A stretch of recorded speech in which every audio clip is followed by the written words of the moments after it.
Lily n'avait que 7 ans, mais elle savait déjà ce que c'était que de se connecter à un autre être vivant, même si cet être n'était qu'un chien blessé. Son cœur était pur et sa détermination inébranlable. Quand elle avait vu Bruno, ce chien maltraité et apparemment sans espoir, quelque chose en elle s'était immédiatement réveillé. Elle n'avait pas vu un animal brisé, mais une âme qui, tout comme elle, avait besoin de trouver sa place dans ce monde. Les premiers jours passèrent dans un calme étrange. Bruno, bien qu'il fût affaibli, semblait se détendre doucement dans l'environnement sûr de la maison de Lily. Elle lui préparait chaque jour une couverture chaude et lui donnait à manger avec soin, même s'il mangeait lentement comme s'il avait oublié ce que c'était que de se nourrir correctement. Son grand-père l'aidait, mais Lily, avec ses petites mains, semblait toujours savoir quoi faire. Bruno, bien que faible, se laissait caresser, les yeux souvent fermés comme s'il se souvenait de la douceur de la tendresse, mais qu'il en avait été privé trop longtemps. Un après-midi, quelques jours après son arrivée, Lily a pris Bruno pour une petite promenade dans le jardin. Le chien, d'abord hésitant, commença à marcher un peu plus vite, comme s'il se rendait compte que le monde autour de lui ne signifiait plus la souffrance. Ils passèrent beaucoup de temps ensemble ainsi, à se découvrir lentement, établissant des liens invisibles, mais puissants. Bruno se familiarisa avec la ferme, avec les autres animaux, et surtout avec Lily. Il devint de plus en plus vivant chaque jour, comme s'il se souvenait que la vie pouvait être autre chose que la douleur et l'abandon. Un matin, alors que Lily jouait dans la cour, une voiture s'arrêta devant la ferme. Un homme en costume s'en sortit, portant un regard sévère, presque méprisant. Il se dirigea directement vers Lily et Bruno, qui jouaient ensemble sous le vieux chêne. L'homme observa le chien avec dédain, comme s'il était un déchet. « Ce chien, il ne vaut rien. Vous avez gâché votre argent, petite. » Lily le regarda fixement, son cœur se serrant. Elle savait ce que cela faisait de se sentir rejetée, comme Bruno. Mais pour elle, il n'y avait pas de prix à payer pour l'amour et la loyauté que Bruno lui offrait. Elle se leva, ses yeux clairs pleins de défi, et répondit. Il a plus de valeur que n'importe quel homme comme vous. L'homme la fixa un moment, son regard rempli de surprise. Il s'attendait à une petite fille effrayée, mais il avait rencontré quelqu'un de plus fort que lui, quelqu'un qui savait que l'amour ne se mesure pas en argent. Il se tourna brusquement et partit sans un mot de plus. Lily ne le regarda même pas. Elle retourna vers Bruno, caressant doucement son pelage. Elle savait que rien ni personne ne pourrait jamais briser ce lien. Ce chien, cet animal solitaire et brisé, était son ami et elle était la sienne. Quelques semaines passèrent et une rumeur commença à se répandre dans la petite ville. Bruno, le chien soi-disant inutile et brisé, était en réalité un héros. Dr. Simmons, un vétérinaire local, avait entendu parler de lui et voulait le rencontrer. Après un examen minutieux, il découvrit que Bruno n'avait pas seulement survécu à ses blessures, mais qu'il avait un instinct de protection incroyable. Il était apte à être un chien de thérapie, capable de sauver des vies de bien des manières, simplement avec sa présence. Dr. Simmons prit contact avec des associations locales et Bruno devint un symbole de résilience, un exemple de ce que l'on pouvait accomplir même après avoir été brisé. L'histoire de Bruno fit la une des journaux et il n'en fallut pas plus pour que des gens viennent de toute la ville pour le voir. Certains apportaient des friandises, d'autres des couvertures ou des jouets, tous venant rendre hommage à un chien qui avait prouvé que même les créatures les plus dévastées peuvent trouver un but dans la vie. Les voisins, qui autrefois ignoraient Lily et son grand-père, laissèrent des cartes de remerciement et des cadeaux pour Bruno.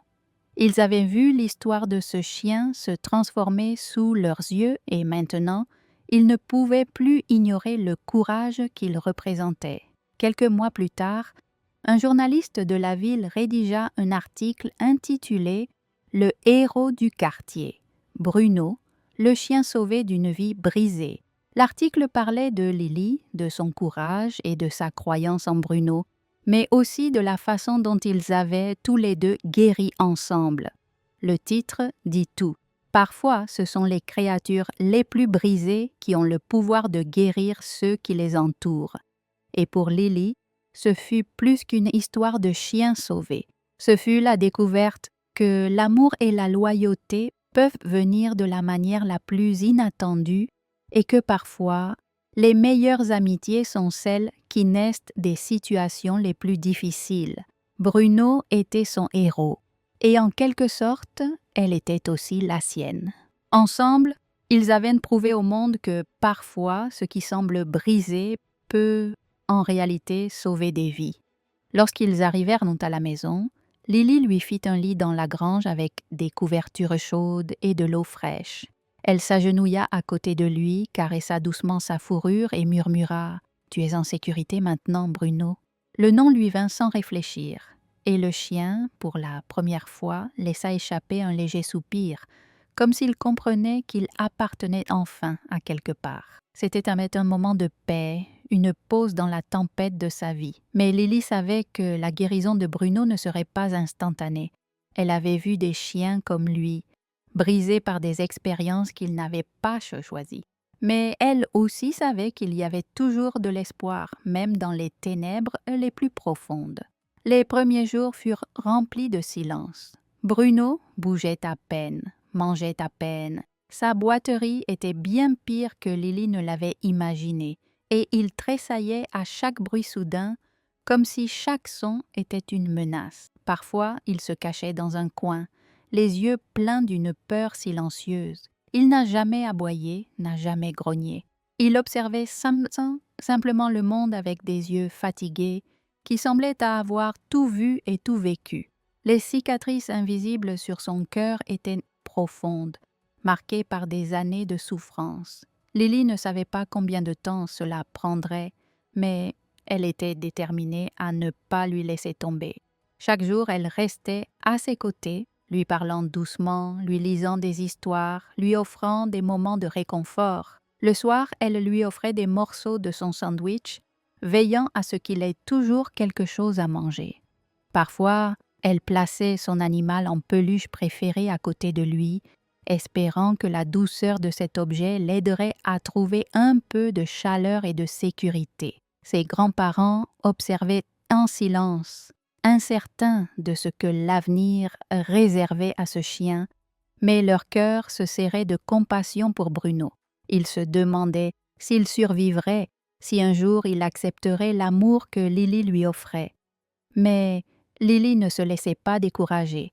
Elle savait qu'il avait besoin de temps, de patience et de beaucoup d'amour pour commencer à se remettre. Chaque matin, elle saluait Bruno d'un joyeux « Bonjour mon pote » et chaque soir, elle le bordait comme un frère, l'encourageant à se reposer et à se détendre. Lentement, quelque chose a commencé à changer en lui. Un soir, alors que Lily fredonnait une chanson en brossant le foin, Bruno laissa échapper un petit mouvement incertain de la queue. Ce n'était pas grand-chose, juste un frémissement, mais pour Lily, c'était tout. Cela signifiait que quelque part, dans les tréfonds de son âme brisée, il commençait à se sentir à nouveau vivant. Ce simple geste, aussi discret soit-il, lui disait ce qu'elle espérait depuis le début. Bruno ne guérissait pas seulement physiquement. Il apprenait à se sentir en sécurité et plus que cela, il apprenait à aimer à nouveau. Les jours suivants, Bruno sembla plus détendu, plus présent. Il s'aventurait davantage autour de la grange, reniflant les odeurs des champs et des animaux.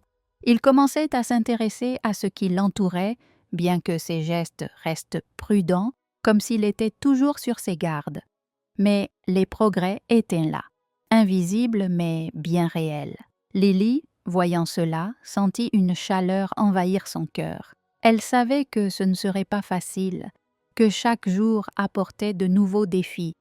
Mais elle sentait aussi que Bruno retrouvait peu à peu son esprit de chien, celui qui aimait courir, jouer et surtout être aimé. Un jour, Après plusieurs semaines passées ensemble, un événement surprenant se produisit. Le grand-père de Lily, un homme calme et observateur, commença à remarquer des choses étranges chez Bruno. Un soir, alors que la télévision tournait en arrière-plan, un documentaire militaire passa. Au moment où le bruit des bottes de marche résonna à l'écran, Bruno se redressa brusquement. Il se tenait là, les oreilles dressées, les yeux fixés sur l'écran, son corps tendu, immobile. Il avait pris une posture solennelle, un regard concentré comme un soldat entendant un ordre. Cela surprit tout le monde dans la pièce, y compris Lily, qui observa en silence. Ce petit moment semblait insignifiant pour les autres, mais pour Lily, il était un signe majeur. Bruno n'était pas simplement un chien perdu. Il avait un passé, une histoire, un but peut-être. Avait-il été un chien de travail, un compagnon loyal, un protecteur dans des situations difficiles? Peut-être que le simple son des bottes de marche évoquait des souvenirs d'un temps révolu. Lily se sentit émue, touchée par la profondeur de ce lien invisible entre Bruno et le monde qu'il avait quitté. Ce n'était pas un chien quelconque, c'était un chien qui avait connu la douleur et qui, peu à peu, retrouvait la paix. Lily se pencha doucement vers lui et lui murmura « C'est toi, Bruno, c'est toujours toi ». Elle savait qu'il y avait encore beaucoup à faire, que la guérison ne serait pas instantanée, mais ce moment, cette connexion silencieuse, était tout ce dont elle avait besoin pour continuer. Elle savait que Bruno était bien plus qu'un simple chien. Il était une histoire, une âme en quête de rédemption, et elle, Lily, était là pour l'aider à écrire un nouveau chapitre. Lily l'avait remarqué aussi. « Grand-père, pourquoi a-t-il fait ça ?» demanda-t-elle doucement, la confusion se lisant dans ses yeux. Ce n'était pas la première fois que Bruno agissait de manière étrange, mais c'était la première fois que Lily le voyait réagir aussi instinctivement à un danger qu'elle-même n'avait pas perçu. Elle avait toujours cru que les chiens étaient simplement des animaux de compagnie, des compagnons fidèles mais sans arrière-pensée, mais Bruno semblait être bien plus que cela. Le lendemain matin, quelque chose d'encore plus étrange se produisit. Lily laissa tomber un seau rempli de céréales et, avant même qu'elle puisse réagir, Bruno se précipita en avant, se positionnant immédiatement entre elle et le bruit du métal qui roulait sur le sol comme une barrière vivante, protecteur, calculateur. Il avait réagi avec une telle rapidité et précision qu'elle en resta bouche bée. Ce n'était pas juste un chien en train de sauver la situation, c'était un chien qui semblait savoir exactement ce qu'il faisait, comme un garde entraîné. Plus tard, en jouant dans le jardin, Lily pointa son doigt de manière enjouée, imitant un pistolet jouet, et cria « Bang !» Bruno, d'une agilité surprenante, tomba instantanément au sol, se roulant comme un acteur dans un film d'action, imitant la scène avec un réalisme saisissant. Il fit le mort, restant parfaitement immobile. Personne ne lui avait jamais appris à jouer à ce jeu, et pourtant, il semblait savoir exactement ce qu'il devait faire. Lily rit, mais un frisson étrange la parcourut. Comment ce chien savait-il cela? Comment pouvait-il réagir avec une telle maîtrise, comme s'il avait été dressé pour chaque situation, même celle-ci? Le grand-père de Lily observait la scène depuis le porche, les sourcils froncés. « Ce chien a été dressé », dit-il doucement, mais son ton trahissait quelque chose de plus. Pas que des tours, un entraînement sérieux. Lily le regarda interloquée, se demandant ce qu'il voulait dire exactement par un entraînement sérieux. Mais avant qu'elle ne puisse poser la question, son grand-père se détourna et entra dans la maison, l'air pensif. Peut-être avait-il oublié, lui aussi, une partie de l'histoire de Bruno. Les jours suivants, Bruno continua à surprendre Lily, mais il semblait parfois oublier qui il était, comme s'il avait laissé une partie de lui-même derrière lui, dans une vie qu'il avait vécue avant. Ce chien, qui jusque-là ne faisait que remuer la queue et aboyer joyeusement, devenait progressivement un mystère. Lily ne savait pas pourquoi, mais elle sentait que quelque chose de bien plus grand que la simple loyauté d'un chien se cachait en lui, un lourd secret. Le soleil commençait à se coucher ce jour-là quand cela arriva. Lily, captivée par un papillon aux couleurs éclatantes, s'éloigna un peu trop près de la lisière du bois derrière la ferme, ses pieds légers glissant dans l'herbe haute, Bruno courant joyeusement derrière elle. L'air était lourd et immobile, comme suspendu dans une sorte de magie tranquille.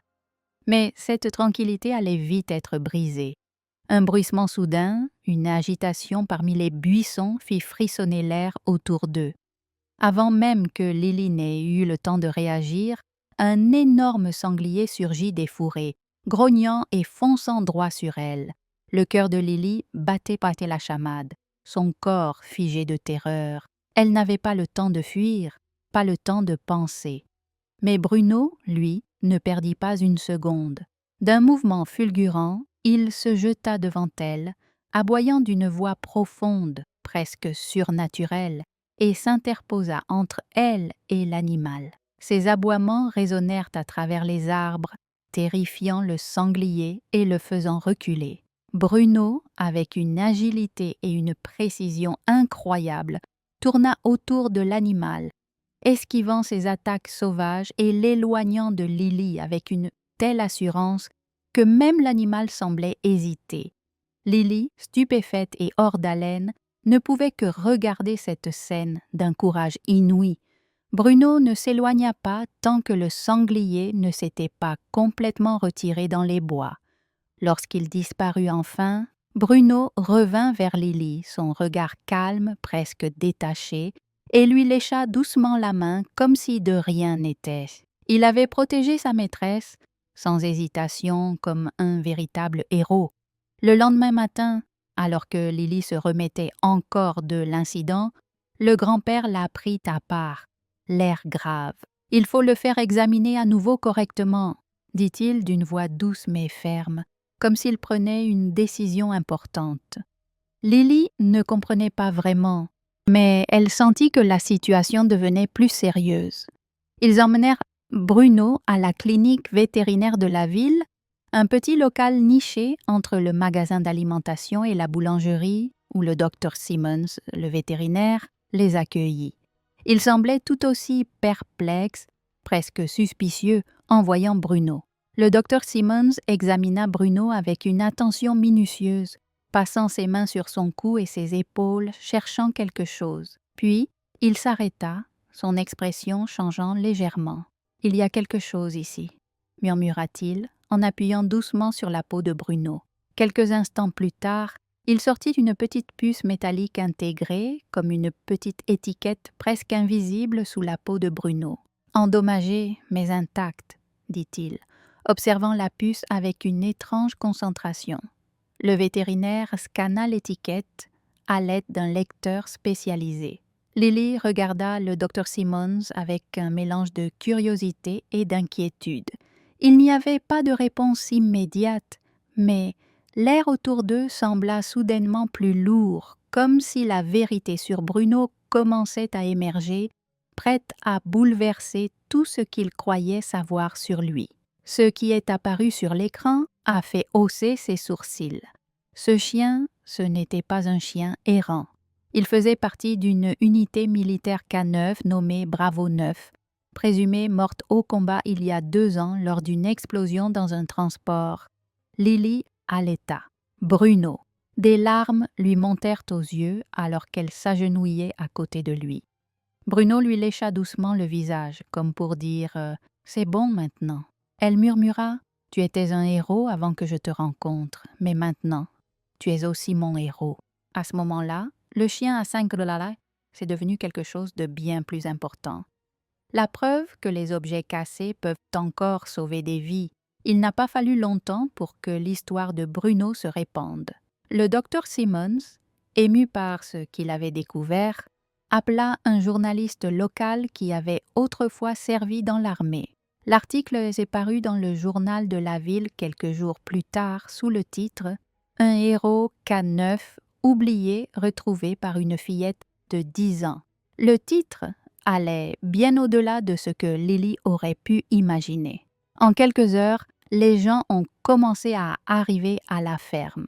Certains apportaient des friandises pour Bruno, d'autres voulaient simplement rencontrer le courageux chien revenu d'entre les morts. Les voisins qui gardaient autrefois leur distance laissaient désormais des cartes de remerciement et des os sur le porche. Un soldat à la retraite, un vétéran de guerre, au visage marqué par le temps, est même venu de 2 comtés différents juste pour serrer la main de Lily et saluer Bruno. Il se tenait là, sous la chaleur du soleil du matin, comme un homme en paix avec son passé, son regard perçant fixant Bruno. « Il a sauvé plus que des vies sur le champ de bataille, dit-il, sa voix grave. Il nous a rappelé à quoi ressemble la loyauté. » Les mots de l'homme résonnèrent profondément dans le cœur de Lily. Ce chien n'était pas seulement un animal de compagnie, il était un symbole de tout ce qui est bon et pur dans ce monde. Il incarnait la fidélité, la bravoure et l'amour sans condition. Lily se sentit fière, mais aussi un peu submergée par l'ampleur de ce qu'elle venait de vivre. Elle regarda la foule, puis baissa les yeux vers Bruno. « Je ne savais pas qui il était quand j'ai donné ces 5 $, commença-t-elle, la voix tremblante. Je savais juste qu'il avait besoin de quelqu'un, et peut-être que moi aussi. » Ses yeux se remplirent de larmes, et elle s'arrêta, essuyant une larme avec sa manche. Elle sentit un poids dans sa poitrine, un mélange d'émotion et de gratitude, comme si une partie d'elle-même était également guérie grâce à Bruno. Elle se souvint de ce jour où elle l'avait vu dans l'enclos du refuge, un chien blessé et fatigué, mais toujours digne et plein de courage. Ce n'était pas un chien comme les autres. Il avait une histoire, une mission et une âme aussi forte que celle d'un humain. Ils disent que je l'ai sauvé, mais je pense que c'est lui qui m'a sauvé en premier. Les paroles résonnèrent dans l'air, profondément sincères. Le public, silencieux, absorbait chaque mot, chaque émotion. Bruno se tenait là, à côté d'elle, fort et calme. Sa queue remuait doucement comme s'il comprenait chaque mot, chaque nuance de la déclaration. Il n'était plus seulement un animal, il était un héros, un ami, et un véritable membre de la famille. Lily se pencha et le serra fort dans ses bras, la chaleur de son corps réconfortant son âme tourmentée. Elle murmura « Tu es mon meilleur ami », et ces mots étaient simples, mais ils avaient le pouvoir de toucher chaque personne présente. Et à ce moment-là, il n'y avait pas un seul œil sec dans la foule. Les jours suivants, la ferme de Lily devint un lieu de pèlerinage. Des gens venaient de tous horizons pour voir Bruno, mais aussi pour entendre son histoire. Des vétérans, des familles, des enfants, tous étaient attirés par la magie de cette histoire.